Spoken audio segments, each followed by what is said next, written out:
로마서 5장 1절로 11절까지 말씀을 받도록 읽겠습니다. 그러므로 우리가 믿음으로 의롭다 하심을 받았으니 우리 주 예수 그리스도 말미암아 하나님과 화평을 누리자. 또한 그로 말미암아 우리가 믿음으로 서 있는 이 은혜에 들어감을 얻었으며 하나님의 영광을 바라고 즐거워하느니라. 다만 이뿐 아니라 우리가 환난 중에도 즐거워하나니 이는 환난은 인내를, 인내는 연단은 소망을 이룬 줄 알미로다. 소망이 우리를 부끄럽게 하지 아니함은 우리에게 주신 성령으로 말미암아 하나님의 사랑이 우리 마음에 부은 바 됨이니 우리가 아직 연약할 때에 기약대로 그리스도께서 경건하지 않은 자를 위하여 죽으셨도다. 의인을 위하여 죽는 자가 쉽지 않고 선인을 위하여 용감히 죽는 자가 혹 있거니와 우리가 아직 옛 죄인 되었을 때에 그리스도께서 우리를 위하여 죽으심으로 하나님께서 우리에 대한 자기의 사랑을 확증하셨느니라. 그러면 이제 우리가 그의 피로 말미암아 의롭다 하심을 받았으니 더욱 그로 말미암아 진노하시면서 구원을 받을 것이니 곧 우리가 원수 되었을 때에 그의 아들의 죽으심으로 말미암아 하나님과 화목하게 되었은즉 화목하게 된 자로서는 더욱 그의 살아나심으로 말미암아 구원을 받을 것이니라. 그뿐 아니라 이제 우리로 화목하게 하신 우리 주 예수 그리스도 말미암아 하나님 안에서 또한 즐거워하느니라. 하나님의 말씀입니다. 하나님께 감사합니다. 오늘 본문의 말씀의 은혜를 생각하면서 이 질문 앞에 답을 분명하게 확인할 필요가 있습니다. 그 질문은 과연 예수 그리스도의 복음이 정말로 말이죠, 정말로 슬픔 많은 이 세상에서 기쁜 소식일까라는 것이죠. 우리가 살아가면서 겪는 일들은 영육간에 다양합니다. 그래서 그것은 요약하면 슬픔과 환난과 아픔, 공고함, 그것으로 성격이 규정집니다. 이 세상 속에서 기쁨과 행복과 감사가 없다는 것이 아니고 근본적으로 인생은 태어나 살면서 노년에 이르러 이 세상을 떠날 때까지 그게 평균적인 인생이죠. 그럴 때 그 인생은 겪어본 모든 사람들은 공통적으로 고백합니다. 참 슬프다. 이 인생을 우리가 고백하지 않을 수가 없습니다. 인생이 왜 그런가 하면 슬픔의 근원이 바로 죄의 소이기 때문입니다. 그러니까 복음이 정말로 이 인생살이 속에서 기쁜 소식일까 이렇게 물어볼 때 답이 그렇다라고 되어진다면 그 슬픔의 근원적인 문제인 죄의 문제를 해결해 주기 때문이다 이렇게 되어지는 것이죠. 그래서 복음은 인생살이 속에서 참된 위로를 주고 살아갈 힘을 줍니다. 근데 복음이 주는 그 해결책, 이 슬픈 인생의 답으로 주는 해결책은 요약하면 믿는 자에게 베풀어 주시는 의롭다 하시는 은혜입니다. 로마서 오늘 읽었던 본문의 1절과 2절 말씀이 그것을 설명하죠. 믿음으로 의롭다 하심을 우리가 받았으니 어떤 일이 되어지냐면 하나님과 화평을 누리자. 이 어마어마한 복이 우리에게 주어집니다. 인생이 슬프다. 그것은 다 한 가지 이유 때문이죠. 죄에서 비롯된 것이다. 그러니까 인생은 죄를 심판하시는 하나님의 심판의 징조 아래, 심판 권세 아래 있게 되어지므로 죄의 문제가 해결되지 않는 한 인생은 그 구조를 벗어나기 어려운 것이죠. 그런데 예수를 믿는 사람은 굉장히 많은 변화가 생깁니다. 근본적 변화가 생기는데 하나님과 화평을 이루어지는 변화가 생깁니다. 하나님과 화평의 관계가 세워졌다는 것은 죄의 문제가 더 이상 하나님과 우리 사이에 걸림이요 우리를 또 어렵게 만들고 슬프게 만들 이유로 나서지 않는다는 것이죠. 그러니까 성도가 살아가는 인생의 슬픔은 죄 중에 있는 사람이 겪는 인생의 슬픔과는 성격이 사뭇 달라집니다. 슬픈데 그리스도 안에 있음으로 인하여 슬픔의 근원인 죄의 문제가 예수 안에서 해결되었으므로 죄로 인한 심판으로서의 슬픔이 아니고 우리가 살아가는 인생의 슬픔은 다른 의미로 드러나요. 하나님과 죄로 인해서 멀어지던 자가 하나님과 화평을 누리고 그 안에서 누려진 기쁨이 무엇인가를 알아가는 은혜의 길로 주어집니다. 그러니까 우리도 외견상 믿지 않는 자들과 다를 바 없는 인생살을 살지만 우리가 겪는 일 하나하나는 전부 다 하나님 앞에 나가게 하시는 것이에요. 그 하나님 앞에 나오게 될 때에 하나님께 그리스도 안에서 베푸신 죄의 용서로 인해서 화목하게 되는 하나님을 바라보면서 우리 인생 속에 베풀으신 큰 하나님의 사랑의 손길을 새기고 알고 깨닫고 그리하여 힘을 내 살게 되어집니다. 그래서 인생이 슬프니 인생은 일찍 떠날 수일수록 좋다라고 말하지 않는 것이에요. 내가 임의로 생을 중단해야지라고 생각지 않습니다. 하나님께서 주신 힘에 의지하여 이 인생을 감당할 힘을 내주시고 베풀으신 은혜에 의지하여 살아갈 용기도 얻고 그리고 그 가운데 은혜의 깨달음 속에서 하나님과 사귐에 대한 행복감으로 변화되는 의미를 갖고 살아갑니다. 그래서 살아가도록 하시는 그때까지 살아가는 그때까지 용기 얻고 살아가는 것이죠. 감사가 뭔지 주 예수 안에서 용서받은 자 행복한 삶을 통해 주께서 내게 원하신 바가 뭔지 그를 추구해 살아가는 삶의 목적과 이유가 달라지게 되어진 바가 있습니다.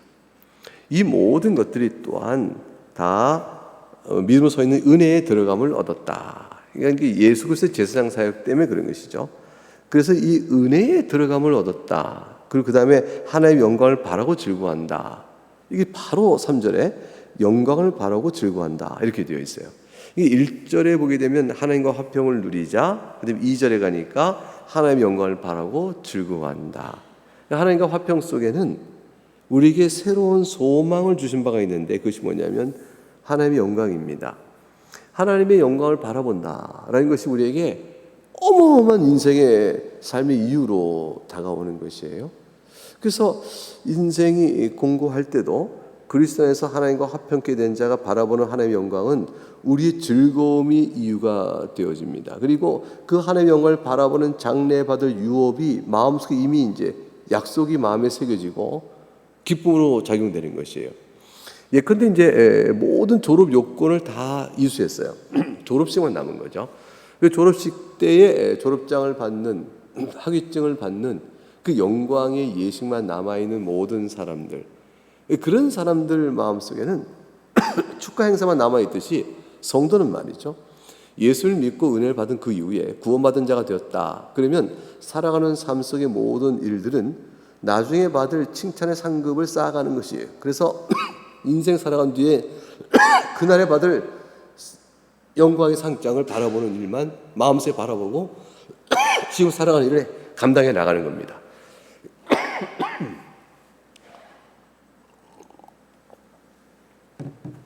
그러니까 바울 사도가 지금 여기서 말씀해 주는 것은 성도의 삶은 예수 그리스도 말미암아 의롭다함을 받았으니 그 자에게 주어질 것은 장래에 있을 하나님의 영광 가운데서 우리에게 줄 약속이 있는데 그것이 마치 모든 경기를 마치고 시상식, 올림픽 결승의 승리를 다 거뒀어요. 이제 시상식을 앞두고 있는 자의 그 기다림의 그 환희, 그때 이제 영광이 봐서 막 치워지지 않겠어요. 그거를 바라보는 때를 바라보면서 내 인생길을 주울 때가 살아가는 것이죠.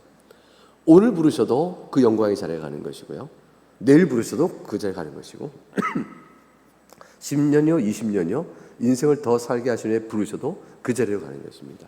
그러니까 언제 불러도 그 자리에 간다는 것은 이 인생을 10년은 더 살아서 뭘 쌓아서 해내면 그 성공을 하면 그것이 토대로 돼서 그 영광의 자리에 간다는 것이 아닙니다. 예수님의 의를 내 것으로 삼아주시기 때문에 부르심의 때가 지금 당장이라도 부르시면 그 영광의 자리에 들어가요. 그러니까 우리가 살아가는 인생 전체는 그날의 부르심을 언제라도 부르실 때를 기다리면서 그 때를 바라보는 즐거움 속에서 오늘 하루에 맡겨진 삶을 하나님 앞에서 생각하고 기도하며 감대해 나가는 것이죠. 그런데 그것은 환난과 공고함과 어려움이 있는 사람일수록 칭찬이 커져요. 왜냐하면 생각을 한번 해보세요. 내가 영육간에 평안할 때 하나님께 감사하는 것은 쉽죠. 그런데 내가 어렵고 환난 속에 있을 때 하나님 주신 은혜를 깨닫고 하나님 이래서 주께서 이 어려움 속에서 저를 붙들어 주셨군요. 그러나 제가 더 힘을 내 주님을 찬양하고 나가겠습니다. 그래서 주의 은혜를 안다는 것은 훨씬 어렵죠. 바울 사도는 곤고함과 환난 속에 당한 자들에게 내게 힘 주시는 이의 힘으로 내가 살아간다고 했을 때 그리스도의 주시는 능력이죠. 그래서 내게 능력 주신 자 안에서 난 다 감당할 수 있다라고 말하니까 영광의 때를 바라보며 성령 안에 도우심을 믿고 의지하며 살아가는 그 힘, 그 의미예요. 그렇게 살아가면 하늘의 상이 더 큰 것입니다. 그래서 사실은 제일 어떻게 보면 부러워할 일이 없는 사람은 나면서부터 금수저인데 평생 평안타 하다가 세상을 떠나게 된 사람은 평안한 세상을 다른 사람과 인생을 다른 사람과 비교하여 자랑을 삼고 부러움을 받을지 모르지만 하나님 앞에서 감사하는 일이 평안과 만족과 부유함으로 감사할 따름이지 고난과 환난 속에서 주를 알아가는 그 신앙의 인내와 또 그곳에서 훈련받아가는 연단 이런 것들을 몰라요. 이것들로 채워지는 하나님과의 관계의 화평과 곤고한 사랑은 모릅니다. 이것이 그러니까 온실 안에서 커진 것일 뿐 실제로 야생에서 커가던 사람들의 그 연단을 모르는 거죠. 근데 하나님은 공평하시고요. 하나님 자선히 뜨셔서 그 자들의 눈물의 기도를 다 받으세요. 누가 더 기도를 절실하겠어요? 누가 더 기도를 절실하겠어요? 그래서 오늘 3절과 4절 보세요. 3절과 4절과 5절을 같이 읽어보겠습니다. 같이 읽어봅니다. 시작. 다만 이뿐 아니라 우리가 환난 중에도 즐거워하나니 이는 환난은 인내를, 인내는 연단을, 연단은 소망을 이룬 줄 알미로다. 소망이 우리를 부끄럽게 하지 아니함은 우리에게 주신 성령으로 말미암아 하나님의 사랑이 우리 마음에 부은 바 됨이니. 그러셨습니다. 환난은 인내를 이루어갑니다. 인내는 연단을 가고 연단은 소망을 이룬다. 그러니 우리가 즐거워한다라고 했습니다. 그러니까 어디부터 출발하면 환난으로부터 출발해요. 출발점이 환난입니다. 여러분의 인생이 환난 속에 있다. 그 슬픔 속에 있다. 거기에 출발점이에요. 그게 출발점이에요. 우리 인생에서 주의 여기서 말씀하고 있는 마침내 소망이 우리를 부끄럽게 하지 아니한다 라고 말하는 그때를 바라보는 그 상해받음의 즐거움 때를 바라보는 출발점은 환난이요 슬픔이요 곤고입니다. 그런데 그로부터 출발할 때 우리가 즐거워한다 그랬어요. 이 환난이 어떻게 즐거워요? 이 즐거움은 그 영광을 바라고 즐거움이죠. 그래서 5절에 하나님의 사랑이 우리에게 부은 바 되기 때문에 그 소망이 우리를 부끄러워하지 않아 라는 이 바라봄의 소망 때문에 현재의 환난이 즐거울 수가 있습니다. 근데 그 즐거움을 누리는 그 환난 속에 견디는 삶은요, 인내라고 그랬어요. 인내는 쓸고 열매는 달다. 이거 우리가 항상 어릴 때부터 들었던 얘기 아닙니까? 인내는 여전히 견딘다는 거예요. 수동적으로 당하는 것을 참아내는 것뿐 아니라 능동적으로 끝까지 아니야. 그럼 그렇고 말고 라고 적극적인 의지로 끝까지 견딘다는 거죠. 무엇을 견딜까요?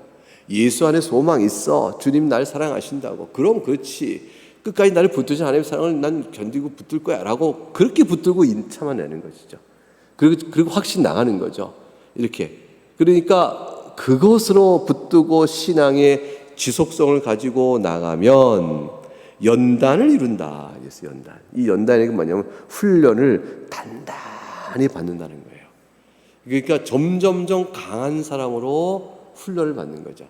작은 슬픔과 어려움 때에 인내로 끝까지 참아내고 하나님 앞에서 하나님 선하셔, 하나님 잘 사랑하신다고 이 믿음으로 견딘 사람은 훈련받은 강도만큼 더 어려운 환난이 있어도 견뎌낼 힘이 있는 사람이 되어집니다. 그러니까 이 연단은 어떻게 우리가 그 사람이 연단받았는지 아냐면 그런 환난의 배경 속에서 인내하는 모습으로 통하여 드러내지는 신자다움이에요.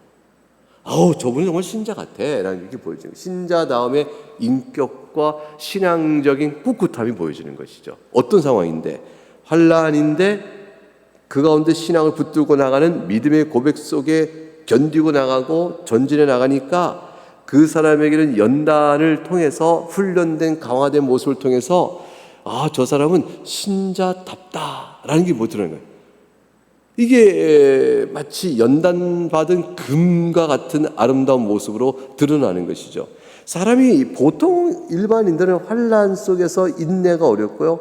환난 속에서 연단받지 못하고 그래서 무너져요. 그런데 전혀 다른 모습, 신앙인의 모습이 드러나는 겁니다. 신자의 모습이 드러나요. 그래서 사실 우리가 믿음 생활의 연단을 잘 받은 사람, 인내를 통해 훈련을 잘 받은 굳건하고 강한 신자는 환난인데도 주를 찬송하는데 주저하지 않는 거죠. 그런데 연약한 신자다 할 수 있을까요? 교회에는 나왔는데 이와 같은 과정 속에서 믿음의 기도요, 말씀의 훈련요, 각성을 받지 못한 사람들, 이거 인내를 하는데 인내고 쉽게 힘들어 하고 인내 부른 사람들, 그런 사람들은 이 연단의 모습을 통한 신자다움의 꿋꿋한 모습을 잘 못 보이는 거죠. 그래서 어려움을 당하면 인내의 신앙을 포기해버려요. 그게 이제 마태복음 13장에서 씨 뿌린 비유 속에 나온 거죠. 환난과 어려움이 대하자 인내고 신앙을 떠난 사람들, 열매를 맺지 못한 사람들이라 이렇게 되어 있죠. 그래서 이 말씀이 우리 안에서 자꾸 훈련되어지는 것이에요. 하나님께서 우리를 훈련시키시는 거죠. 그런 사람들에게는 그렇고 가서 남은 소망이 이루어진다. 소망의 확신이 우리에게 주어져요. 소망 확신이 뭐냐면 근거가 뭐냐면 우리에게 주신 성령을 말미암아 하나님의 사랑이 우리 마음에 확 부음받는 거예요. 뜻밖이죠? 왜냐하면 하나님의 사랑이 내 마음에 부음받았기 때문에 절대로 소망이 우리를 부끄럽게 하지 않는다. 이게 뭐에 대조냐면 현재 상황은 환난이에요. 소망은 미래예요. 그 사람들이 코웃음 쳐요. 뭐야? 네가 이런 환난 속에 있는데 인내하며 막 연단을 받고 있고 신앙의 인내를, 그럴 필요가 뭐야? 네가 믿는 소망 때문이지. 근데 상황의 환난 속에 있는데 이 소망이 근거가 있겠어?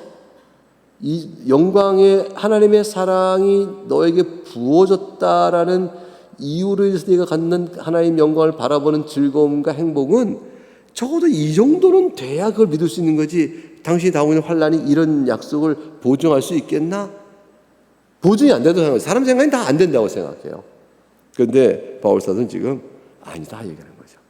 여러분이 어떤 환난을 당해도 여러분이 갖고 있는 소망은 여러분을 부끄럽게 하지 않습니다. 왜냐하면 하나님의 사랑이 부음받았기 때문입니다 라고 말씀합니다. 그 증거가 있다는 거죠. 로마서 6장과 8절에 그게 나와요. 이게 이제 우리가 연약할 때, 아직 죄인이고 아직 성숙지 못하고 환난이 닿으면 그냥 무너지고 이럴 할 정도일 때 그리스도께서 경건하지 않은 자인 우리들을 위해서 죽으신 거예요. 우리가 아직 경건하지 못할 때, 연약할 때, 경건하지 않을 때 다 우리의 모습이죠. 의인을 위하여 죽는 자가 쉽지 않고 설려지고 오게 죽는 자가 복이 있거니와 8절 우리가 아직 죄인 됐을 때 3번 반복해 얘기합니다. 우리가 아직 연약할 때에, 우리가 아직 경건하지 않을 때에, 우리가 아직 죄인 됐을 때에 그때 그리스도께서 우리를 위하여 죽으셨다. 그러니 여러분이 믿는 신앙은 누구를 믿는 것이냐? 예수 그리스도께서 여러분의 죄를 대속하신 걸 믿는 거 아니냐? 여러분이 언제 믿었느냐? 강할 때 믿었느냐? 경건할 때 믿었느냐? 여러분이 의인이야 믿었는 것이냐? 정반대 아니냐? 그럴 때에 여러분을 하나님께서 그리스도를 보내시사 우리를 위하여 죽으시게끔 하셨으니 이보다 큰 사랑이 어디 있느냐? 그래서 우리의 9절에 이제 그를 믿음으로 하며 그의 보혈의 피로 의롭다함을 받았으니 우리가 진노에서 구원받을 것은 틀림없는 일이다. 우리가 아직 원수일 때도 그의 아들 죽으심을 알며 하나님과 화목하게 된 거 아니냐? 우리 이전 상태 말합니다. 연약함이요, 경건하지 않음이요, 죄인이요, 원수일 때도 그렇다는 거죠. 그러니 이제 하나님과 그리스도와 화목해 된 자로 살아가는 동안은 얼마나 우리를 사랑하시고 우리 인생을 붙들겠는가. 여러분의 인생이 그리스도 안에 있지 않은가. 그러니 11절 같이 읽어봅니다. 시작. 그뿐 아니라 이제 우리로 화목하게 하신 우리 주 예수 그리스도 말미암아 하나님 안에서 또한 즐거워하느니라. 이제 그리스도 안에 있는 것으로 하나님 앞에서 즐거워한다. 그것으로 인해서 현재 다시 환난 중에도 즐거워한다. 연결되는 거죠. 그래서 3절과 11절은 바로 붙어 있습니다. 환난 중에도 예수 그리스도 말미암아 하나님과 화평케 되었으니 즐거워한다. 그래서 놓여 있는 몸의 현실은 환난인데 내 영혼은 그리스도로 말미암아 하나님과 화목게 된 사실로 해서 즐거워하는 가운데서 소망을 바라보며 현재의 환난을 인내하는 거고요. 그래서 훈련을 받아서 신자다움을 꼿꼿하게 드러내는 것이죠. 그렇게 살아간 사람에게 훗날에 베푸실 영광의 자리가 있는 것이죠. 칭찬이 있는 거죠. 그게 신자의 삶 속에 하나님의 선한 뜻 가운데 붙드시는 내용이에요. 그러니까 신자는 세상과 비교하거나 육적 평안으로 하나님에 대한 만족과 사랑을 확인하는 것이 아닙니다.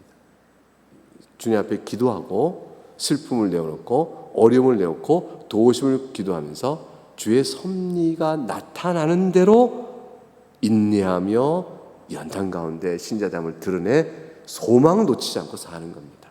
하나님의 섭리가 나타나는 대로 기도하나 섭리 가운데 내 생활 속에 나타나는 대로 어제 기도한 것이 오늘 생활 속에 나타나고 5년 전에 기도한 내용이 오늘 생활 속에 나타나요. 오늘 기도한 게 앞으로 삶 속에 나타날 것입니다. 어떻게 응답되든지 간구하고 의지하고 주의 주어진 삶의 인도함을 섭리 속에 확인한 대로 인내와 연단을 살아가는 것이 그게 신자의 자랑이 됩니다. 여러분이 주 안에서 살아가는 기쁜 자랑이 될 것입니다. 네, 이 말씀으로 여러분의 삶의 문제를 내어놓고 한번 다 같이 기도하는 시간이 되기를 바랍니다.